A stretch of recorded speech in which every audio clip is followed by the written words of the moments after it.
এর ভিতরে তো গ্রামও আছে দেখি এগুলো সবই ভিতরে আবার বাড়িঘর আছে থানা কি কোনো কিছু করে নেই না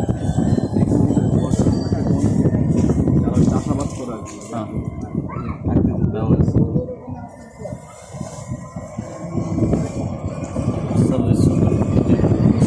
কমায় দিবে না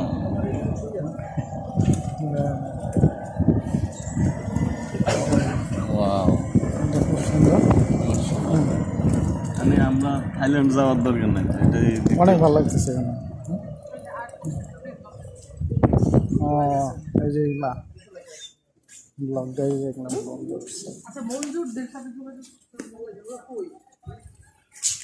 আমাদের কাছে আমি একটু ব্যস্ত দোতলায়